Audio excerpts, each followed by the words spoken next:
नमस्कार, मैं राजू कुमार, प्रबल भारत पार्टी हसनपुर महासचिव। आज मेरे साथियों 8 बजे का टाइम था।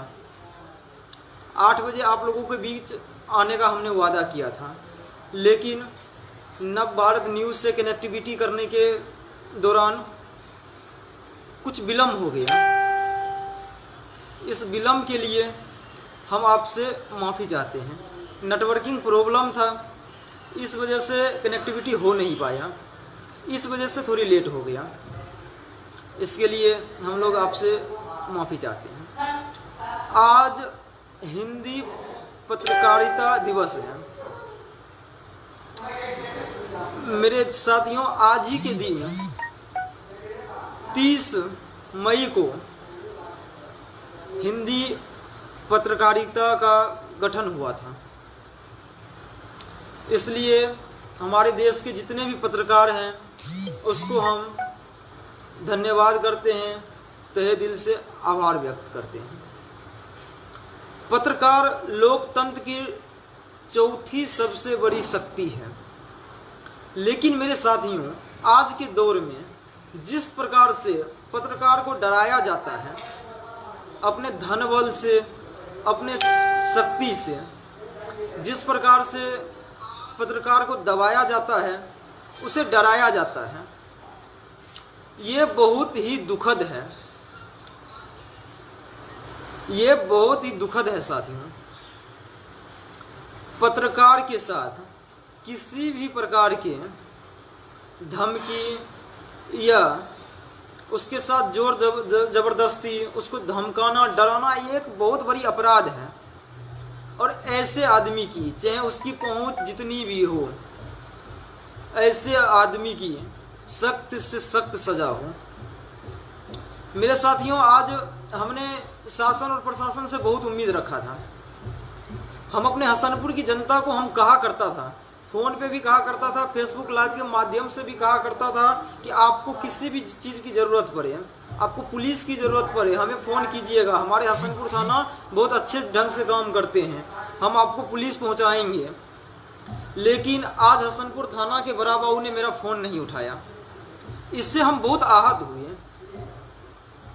हम जब एक सज्जन आज सुबह हमारे पास आशा और अपेक्षा के साथ फ़ोन किया और उसने हमें कहा कि राजू जी, हसनपुर थाना फ़ोन कीजिए और थानेदार को भेजिए हमारे घर पे, वो देखेंगे यहाँ की परिस्थिति की, यहाँ के हालात के बारे में जायजा लेंगे। और इसी संदर्भ में जब हमने हसनपुर थाना के SHO, हसनपुर थाना के बड़ा बाबू गौरी जी को फ़ोन किया, चंद्रकांत गौरी जी को, तो उन्होंने मेरा फ़ोन उठाया ही नहीं। यहाँ तक कि अभी तक उसने दोबारा फ़ोन नहीं किया। मेरे साथियों, ऐसा नहीं है कि वो गलत हैं, वो किसी के दबाव में हैं। हम थोड़ी बहुत जानते हैं, इतना तो नहीं जानते हैं गौरी जी को, लेकिन SHO साहब को हम थोड़ी बहुत जानते हैं। उसने पहले भी हमारे आवेदन पे कार्य किया है, बहुत अच्छा कार्य किया है, जो तारीफ़े लायक था। लेकिन जिस प्रकार से अभी किसी न किसी के दबाव में मेरा फ़ोन रिसीव नहीं कर रहा है, ये बहुत ही चिंताजनक है। ये एक अपमान है, और ये अपमान हसनपुर की बेटा का है, हसनपुर की जनता का है। हसनपुर थाना के थानेदार जो इमरजेंसी होता है, थानेदार मतलब इमरजेंसी, कोई शौक से नहीं करता, कोई मजाक करने के लिए थानेदार को फ़ोन नहीं करता है। कोई अगर फ़ोन करता है तो वो मजबूरी में करता है, उसकी परिस्थिति खराब होती है इसलिए करता है।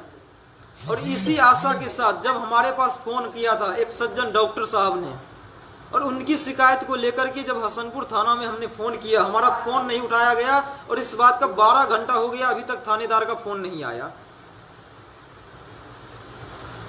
देश के विभिन्न शहरों के विभिन्न अधिकारी को हम फ़ोन करते हैं, मेरा फ़ोन उठाया जाता है। लेकिन हमारे ही घर के अफसर अगर मेरा फ़ोन ना उठाए, हसनपुर मेरा घर है, और हसनपुर विधानसभा के अंदर आने वाले एक एक अधिकारी जो किसी भी डिपार्टमेंट को हो, वो हमारे घर के सदस्य हैं, वो हमारे घर के अधिकारी हैं, उसको तनख्वाह हम देते हैं, हमारे टैक्स से उसको तनख्वाह मिलता है। उसको जो तनख्वाह मिलता है उन्हें याद होना चाहिए कि मेरा पैसा है, वो हसनपुर की जनता का पैसा है, वो गरीब का पैसा है जिनका वो फोन नहीं उठाता है। मेरे साथियों, आप लोग सहयोग कीजिए, साथ दीजिए, दिल मत तोड़िए। ये अधिकारी भी उठाएंगे फोन, क्यों नहीं उठाएंगे? उठाना चाहिए। गरीब के जनता, हम लोग कफन के ऊपर भी टैक्स देते हैं और उसी पैसा से थाना अध्यक्ष को तनख्वाह मिलता है। और किसके दबाव में आकर के थाना अध्यक्ष ने मेरा फोन नहीं उठाया? ये ऐसा नहीं है पहले से करप्ट है। ठीक है, हमारे आवेदन पे अच्छे काम किए हैं, हम उसका भी कहते हैं, लेकिन जो आज उसने फोन नहीं उठाया, यह अपमान हसनपुर विधानसभा जनता के, एक एक जनता का है। हम हाथ जोड़ करके अपील करते हैं हसनपुर की जनता से, आप लोग जुड़िए हमारे साथ और इस अपमान का बदला लीजिए। जो आदमी, जो सत्ता में आकर के जो आदमी ऐसे अधिकारी के ऊपर दबाव बनाता है कि आप राजू कुमार का फोन नहीं उठाएं, क्यों नहीं उठाएं? हम एक जनप्रतिनिधि हूं, हमारे पास कोई भी अपनी समस्या लेकर के फोन करता है और हम उस संबंधित अधिकारी को फोन करते हैं और वो मेरा फोन नहीं उठाता है। पता है, क्योंकि वहां के स्थानीय लीडर के दबाव में है वो। हम समझ सकते हैं, पहले तो ऐसा नहीं हुआ था, पहले तो हमारे आवेदन पे अच्छी कार्रवाई हुई थी, तो आज हमारा फोन क्यों नहीं उठाया जाता है? इसका मतलब है साथियों कि स्थानीय जो जनप्रतिनिधि हैं ये उनके दबाव में आ गए हैं। और हसनपुर के एक एक अधिकारी से भी हम कहना चाहते हैं, आपके ऊपर दबाव बनाने वाले की खैर नहीं होगी। आप भरोसा कीजिए हम पे। जो आपके ऊपर दबाव बनाता है, जो गरीब का मदद करने में आपके ऊपर दबाव बनाता है, मदद नहीं करने देता है, ऐसे आदमी को जेल भेजवाएंगे हम, उसका खैर नहीं है। उसको ऐसी करने नहीं देंगे, उसको कारनामे करने नहीं देंगे, उसको घूमने नहीं देंगे। हौसला बनाए रखिए, हमें टूटना नहीं है,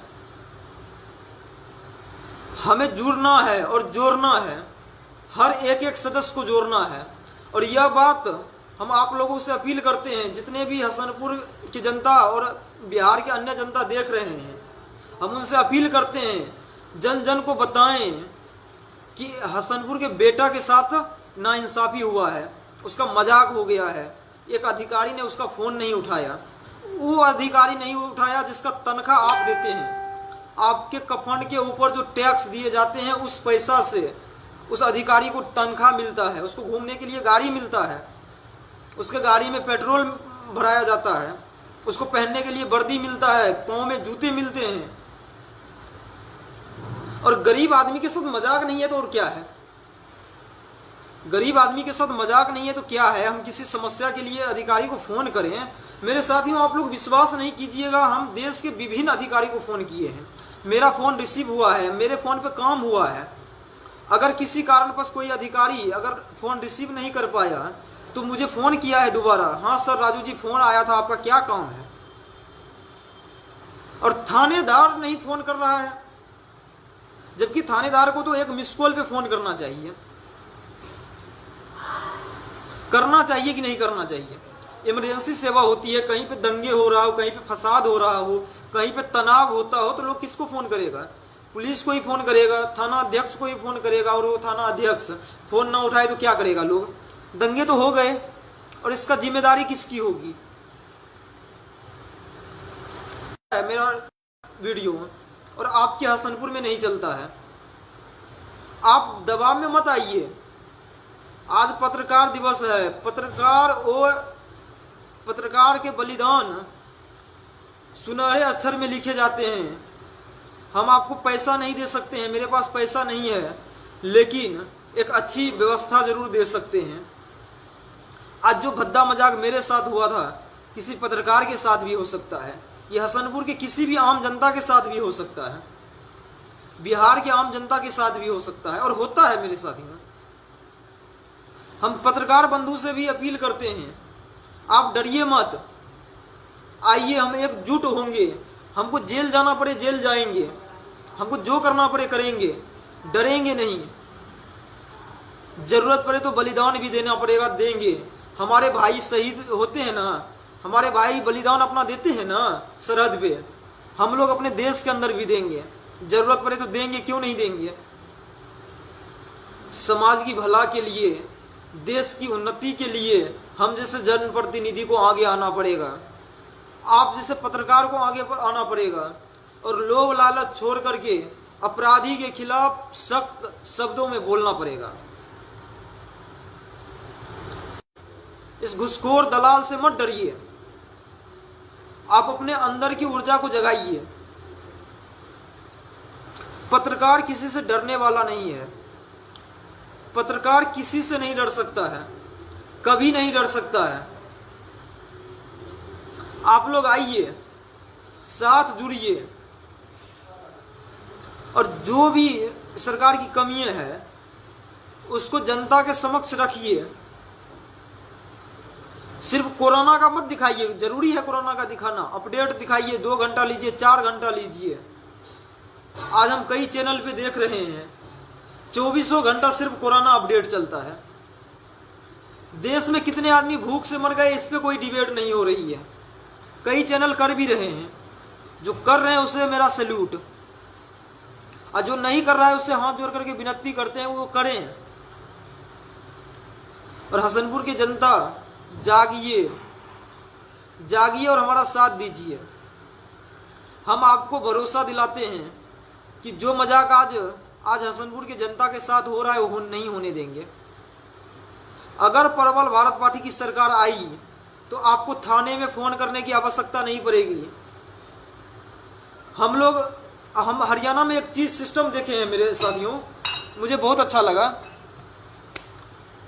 वो सिस्टम यह है कि एक मोबाइल ऐप है, और मोबाइल ऐप पे ऐसे करके अंगूठा दबाइए, अंगूठा जैसे ही आप दबाएंगे आपके पास थाना का फोन आएगा, और थाना का फोन आते के साथ आपके पास पुलिस भी आएगी, उसी टाइम आएगी। ज्यादा से ज्यादा 4-5 मिनट लगाती है। कोई भी अपराधी अगर वहां पे लोगों को घेर लेता है, किसी भी बेटिया को घेर लेते हैं, तो आप अंगूठा दबाइए अपने मोबाइल स्क्रीन पे, वो ऐप होती है उसको स्क्रीन पे रखिए, अंगूठा दबाइए, वो एक्टिवेट हो जाते हैं। वहाँ के जो भी पुलिस है वो एक्टिवेट हो जाते हैं, आपका लोकेशन ट्रेड हो जाता है, और वो पुलिस आपकी तरफ आते हैं और उस अपराधी को पकड़ लेते हैं, कोई अपराध होने नहीं देते हैं। हम लोगों को मौका दीजिए, प्रबल भारत पार्टी को मौका दीजिए मेरे साथियों। ऐसी सिस्टम हम बिहार में भी लाएंगे।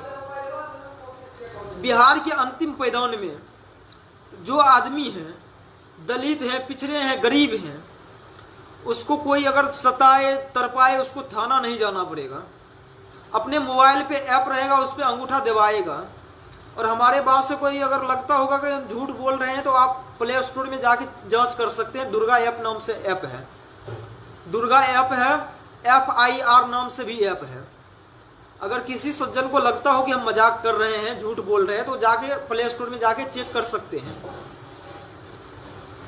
अंगूठा दबाइएगा और पुलिस आपके पास 5 मिनट में आएगा। हम लोग टाइम निर्धारित करेंगे। थाना का क्षेत्र कोई ज्यादा नहीं होता है, सीमित क्षेत्र होता है।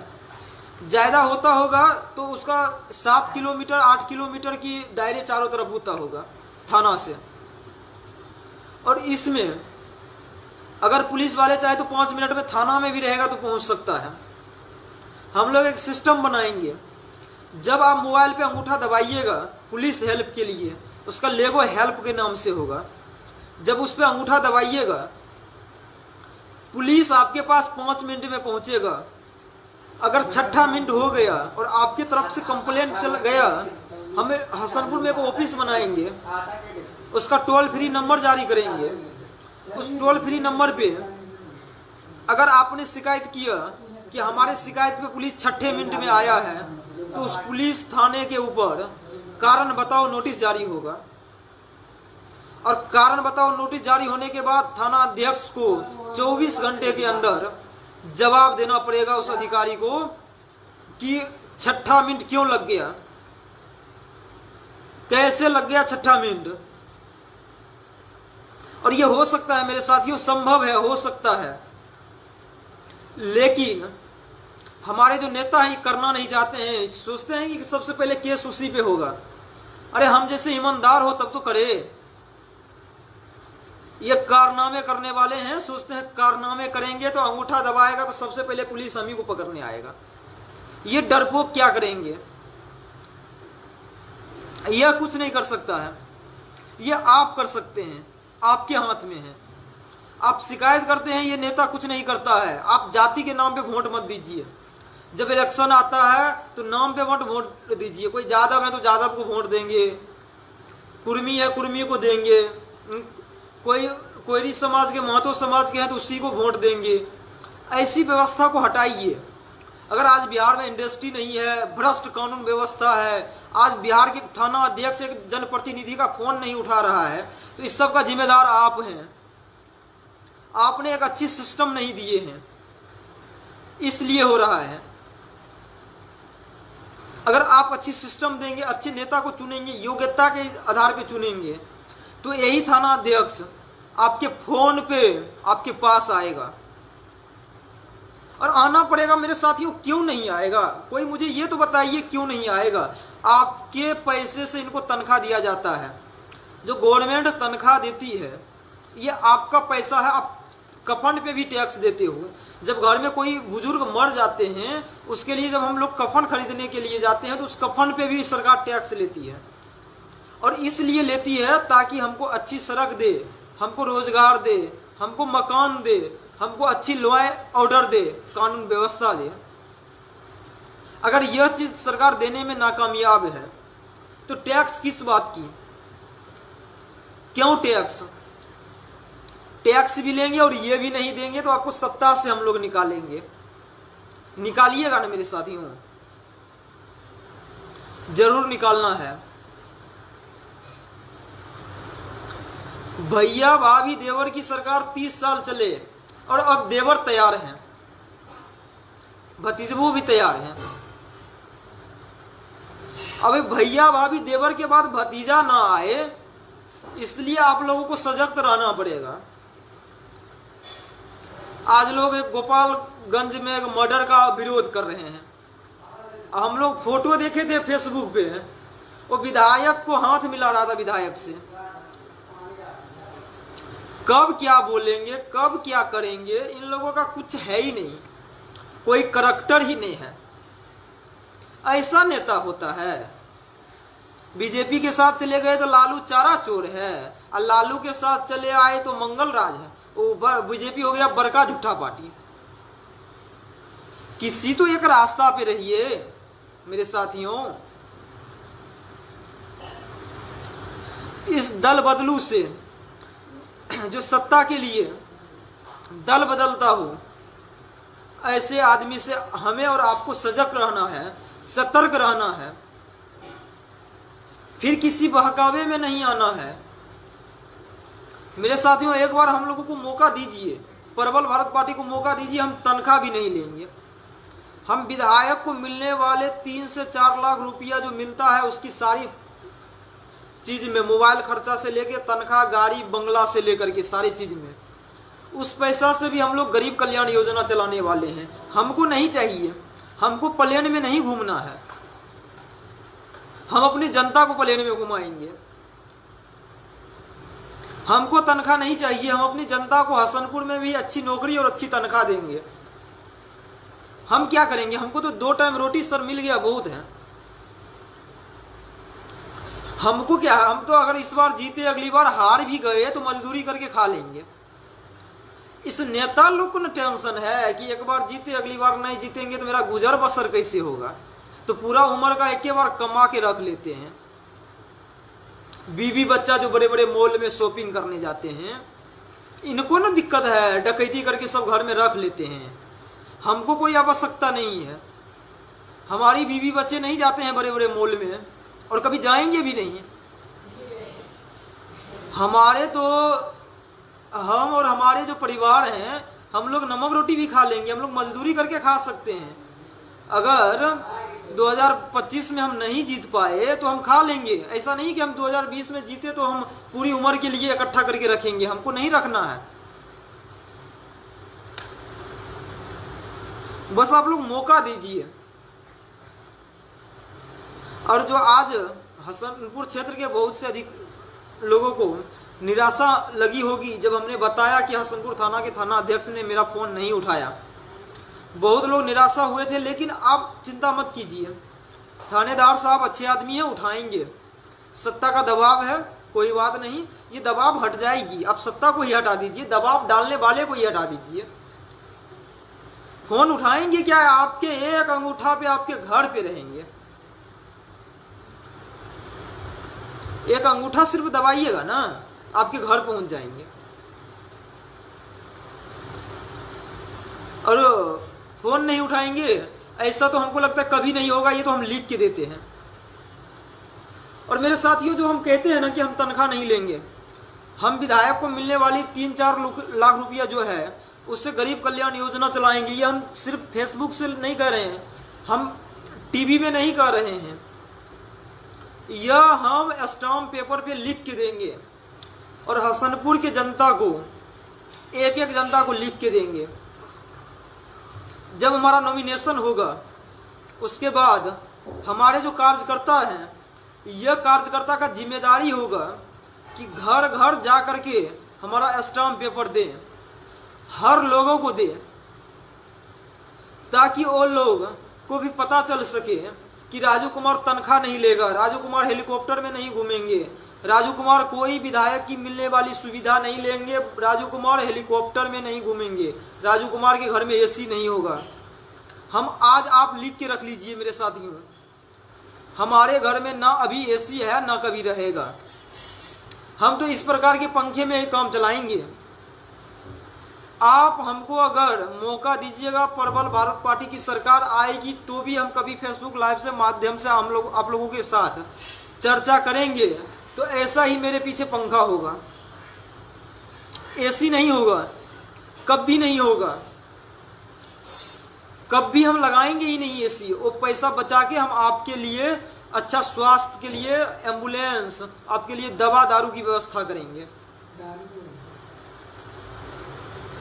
हम आपके लिए अच्छी स्वास्थ्य, अच्छी जो हॉस्पिटल होगी इसकी व्यवस्था करवाएंगे।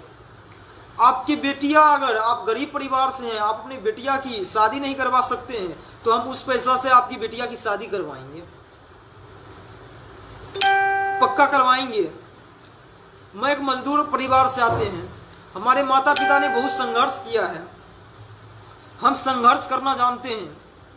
हम चुनाव के टाइम में पैसा नहीं खर्च कर पाएंगे, चुनाव आप लोगों को लड़ना है। हमारे पास पैसा नहीं है, हम घर से एक भी पैसा नहीं लगाएंगे, लेकिन आपका एक भी पैसा हम खाएंगे भी नहीं। यहाँ तक कि हमको तनख्वाह भी नहीं चाहिए, हम अपने मिलने वाली तनख्वाह भी आप लोगों को देंगे। आप लोग भरोसा कीजिए हमारे ऊपर और एक बार मौका दीजिए। इस कारनामे करने वाले जो है शासन में, इनको हटाइए। और मुझे पूरा भरोसा है, जिस प्रकार से हमने 30 आदमी को जोड़ पाया हूँ, 1 महीने से ही कम टाइम में हमने 30 आदमी को जोड़े हैं हम अपने हसनपुर विधानसभा में। इस हिसाब से प्रतिदिन लॉकडाउन के बावजूद 1 आदमी जुड़े हैं।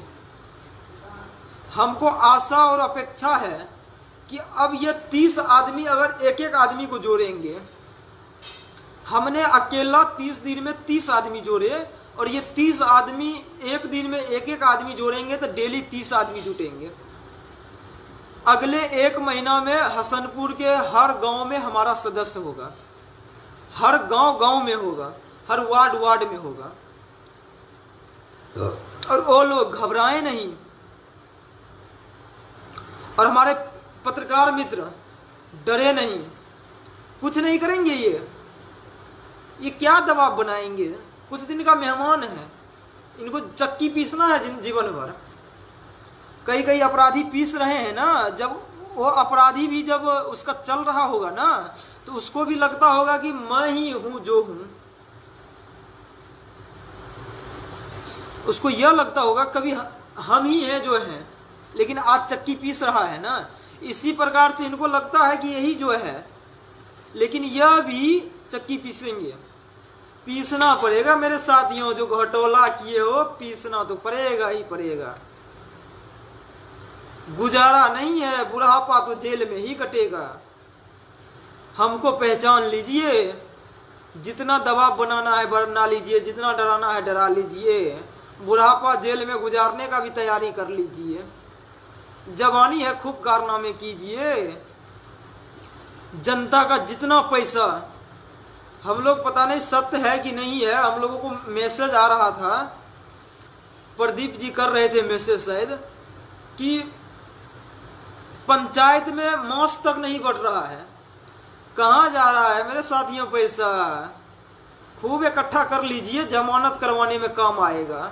और याद रखिए, हम हैं हम, जमानत तो हम होने नहीं देंगे। जितना अपराध है करना है कर लीजिए। जब सरकार आएगी हम लोग जमानत वाला सिस्टम पहले खत्म करेंगे। ये जो बलात्कारी, ये जो अपराधी मर्डर करके जाते हैं और 1 घंटा में जमानत करके चल आते हैं, इसका सिस्टम हम लोग खत्म करेंगे। चाहे इसके लिए हम लोगों को जान देना पड़े तो देंगे। कोई भी बलात्कारी का जमानत नहीं होगा और 24 घंटे में उसका गिरफ्तारी होगा।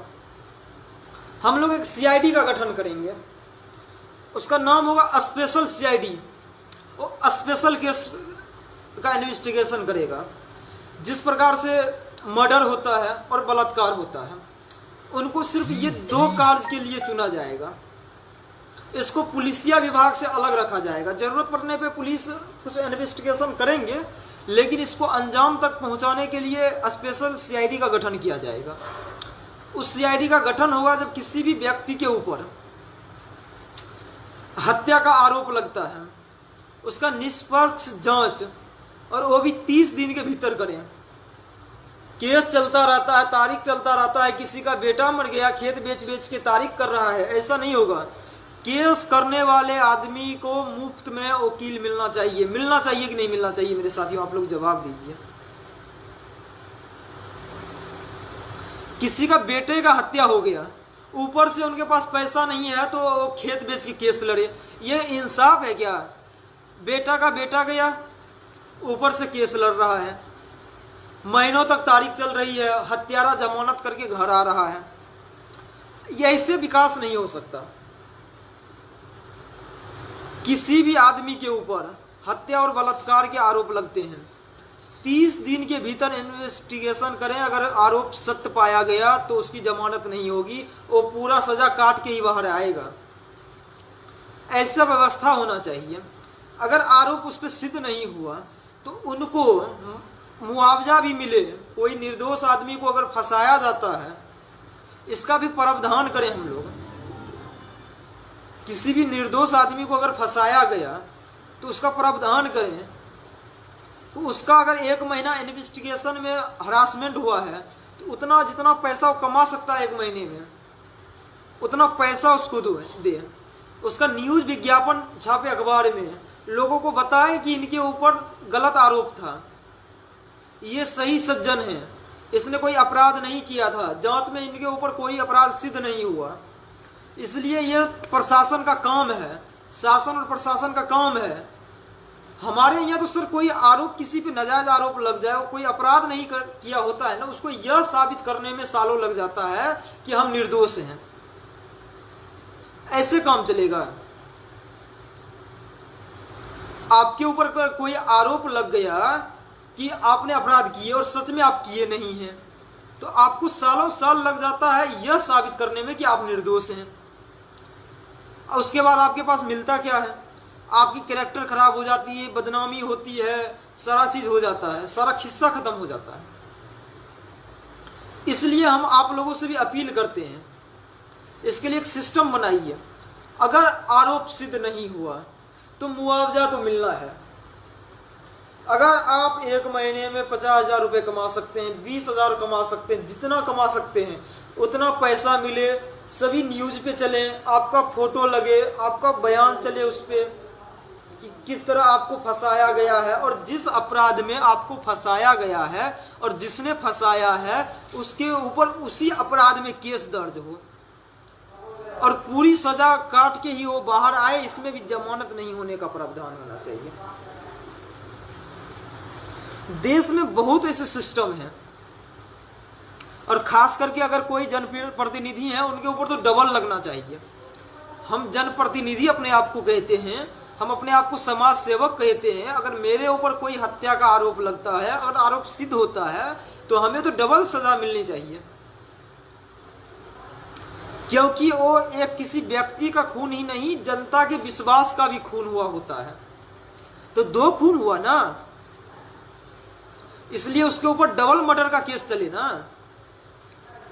हमारे पास कोई आशा अपेक्षा लेकर के आएंगे और हम उसके आशा अपेक्षा पे खरा नहीं उतरे, जबकि हम उतर सकते हैं, तो भी हमारे ऊपर केस होना चाहिए। हम कोई काम कर सकते हैं, हमको जनता उसी काम के लिए चुना है और हम उसका काम नहीं कर रहे हैं, तो भी हमारे ऊपर केस होना चाहिए। क्यों नहीं होना चाहिए? अगर जब केस होने लगेगा ना, तो ये लोग अपने आप सुधर जाएंगे। ये सिस्टम बदलने की आवश्यकता है मेरे साथियों, ये सिस्टम बदलने की आवश्यकता है। कोई विधायक हत्या करके खुलेआम घूमे, प्रेस कॉन्फ्रेंस करें, ऐसा कभी नहीं हो सकता, होना ही नहीं चाहिए। अगर हो रहा है अपने देश में, अपने समाज में, ये बहुत ही दुर्भाग्यपूर्ण है। बीजेपी के एमएलए सिंगर साहब बलात्कार कर लेते हैं, उसके बाद भी उसको पार्टी में रखा जाता है, बहुत दिन तक रखा जाता है। ऐसे पार्टी को आप लोग नकारें। बलात्कारी बच्चे के एक्सीडेंट करवा दिया जाता है, बच्ची का, उसको पार्टी से निकालने में सालों साल लग जाता है। ये आपका विकास कभी नहीं कर सकता है। जिसको हत्या करने का शौक हो, जिसको बलात्कार करने का शौक हो, वो कभी आपका भला नहीं कर सकता है। ये हत्यारे हैं, ये सिर्फ हत्या कर सकते हैं, ये सिर्फ बलात्कार कर सकते हैं, और उसका जिम्मेदार कहीं ना कहीं हमारे देश के जनता भी हैं, हम भी हैं, क्योंकि हम लोग इसको चुनते हैं, इसको मौका देते हैं। हम पूरे बिहार के आम जनमानस से हाथ जोड़ करके अपील करते हैं कि इस बार नहीं चलेगा गुंडा राज, इस बार नहीं चलेगा दल बदलू राज, इस बार नहीं चलेगा अपराधी राज, इस बार चलेगा तो ईमानदारी राज, सिर्फ ईमानदारी राज, सिर्फ ईमानदारी राज। मेरे साथियों, चलना चाहिए कि नहीं चलना चाहिए? सिर्फ ईमानदारी राज चलना चाहिए कि नहीं चलना चाहिए? और हम आप लोगों से वादा करते हैं, अगर प्रबल भारत पार्टी की सरकार बिहार में आई, तो अगले 1 साल में ये सब जितने भी घुसखोर दलाल हैं, सब जेल में होंगे। हम लोग